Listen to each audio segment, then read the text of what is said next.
NTV time, जनता की बात जनता के साथ। डीग में नीचे आया साइबर अपराध का ग्राफ, 20% से 6% पर आया क्राइम। ऑपरेशन एंटी वायरस हुआ सफल, इस वर्ष भी रहेगी सख्ती। डीग जिले से साइबर अपराध को अंजाम देने वालों पर ऑपरेशन एंटी वायरस भारी पड़ रहा है। भरतपुर रेंज आईजी राहुल प्रकाश ने प्रेस वार्ता में बताया कि पूरे देश में राजस्थान ही ऐसा राज्य है जहां साइबर क्राइम पर मजबूती से लगाम लगी है। देश में साइबर क्राइम की 20% घटनाएं डीग जिले में हो रही थी, लेकिन अब यह आंकड़ा घटकर 6% ही रह गया। आईजी ने बताया कि ऑपरेशन एंटीवायरस साइबर क्राइम के खिलाफ शुरू किया गया था। ऑपरेशन एक नई सोच के साथ चलाया गया था, जिसमें कई राज्यों से साइबर ठगी के आरोपियों को तलाश करते हुए पुलिस टीमें डीग पहुंचती थी। ऐसे में हमने अपने ही इलाके के ऐसे साइबर अपराधियों को पकड़ा जो पूरे देश में साइबर क्राइम की वारदातों को अंजाम दे रहे थे। आईजी ने बताया कि ऐसे में हमने ऑपरेशन एंटीवायरस शुरू किया और हमें इसमें काफी सफलता मिली, जिस पर ऑपरेशन की वजह से साइबर क्राइम में 65% की कमी आई है। अब राजस्थान पूरे देश में ऐसा इकलौता राज्य है जिसमें साइबर क्राइम की घटनाओं में कमी आई। बाकी हर राज्य में साइबर क्राइम में वृद्धि हुई है। राज्य में 35% साइबर क्राइम में कमी आई है। एनटीवी टाइम के लिए निखिल सक्सेना की रिपोर्ट।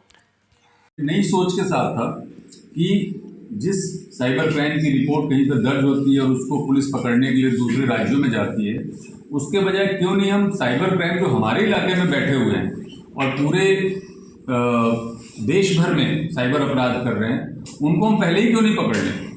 उसके तहत ये ऑपरेशन एंटीवायरस चलाया गया था, जिसमें काफ़ी सफलता मिली और ओवरऑल अपराध पूरे भारत का डीग जिले से हो रहा था, वो घट करके 6% पे आ गया है।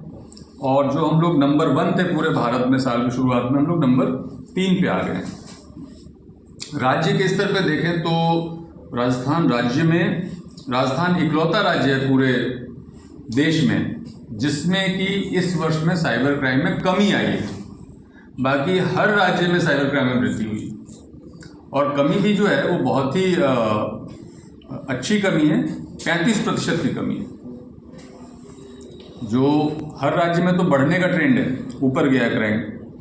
झारखंड में 1% के आसपास बढ़ा है, उत्तर प्रदेश में 33% बढ़ा है, बिहार में 22% बढ़ा है, हरियाणा में 49% बढ़ा, दिल्ली में 59% बढ़ा, वेस्ट बंगाल में 38% बढ़ा, मध्य प्रदेश में 53% बढ़ा, महाराष्ट्र में 114% की ग्रोथ है, तमिलनाडु में 56% की ग्रोथ है।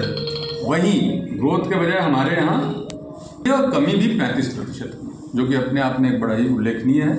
और इसके लिए जो हमारे डीजी साहब और हमारे डीजी साइबर क्राइम और जो हमारी यहाँ की टीम थी, डीग जिले की हमारी रेंज स्पेशल टीम थी, ये सभी बधाई ज्ञान था, उसी को आगे बढ़ाते हुए साइबर शील्ड के नाम से एक अभियान PHQ की तरफ से लॉन्च किया गया है।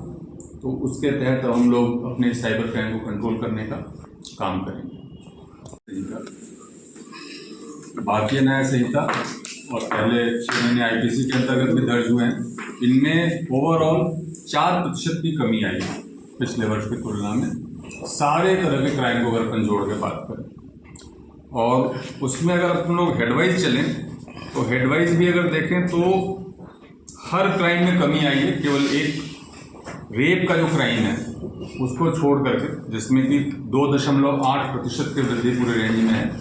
इसके अलावा मर्डर, अटेम्प्ट टू मर्डर, डकैती, रॉबरी, किडनैपिंग, रॉयट्स, बर्गलरी, नकबजनी, थेफ्ट, चोरी और अन्य आइटम्स, सभी में कमी हुई है, जो कि अपने आप में मैं मानता हूँ कि ये संतोषजनक स्थिति है हमारे लिए। और जो बलात्कार में 2.8% की वृद्धि है, उसके लिए हम कारणों का विश्लेषण कर रहे हैं। इसमें आपको पता होगा कि सबसे ज़्यादा जो अदमबखू झूठ में FIR जा रही है वो राज्य के अन्य जिलों की तुलना में हमारे भरतपुर के जिलों में अपेक्षाकृत ज़्यादा है। इसका मतलब है कि जो कंप्लेंट हो रहे हैं उसमें बहुत सारा प्रतिशत जो है वो ऐसा भी है जहाँ की ज़मीन का झगड़ा है, खेत का झगड़ा है, नाली का झगड़ा है, पारिवारिक विवाद है, वैवाहिक विवाद है, उसमें भी बलात्कार की धाराएं लग रही हैं। तो ये स्थिति ओवरऑल अच्छी मैं कह सकता हूँ। और इस पूरे साल में जो काम किया है पुलिस ने वो संतोषजनक है। और पूरी टीम को मैं इसके लिए बधाई देता हूँ, रेंज की सभी एसपीज को बधाई देता हूँ, उनकी टीम को बधाई देता हूँ। जो एक विशेष अभियान हमारा चला था ऑपरेशन एंटी वायरस, जो कि साइबर क्राइम के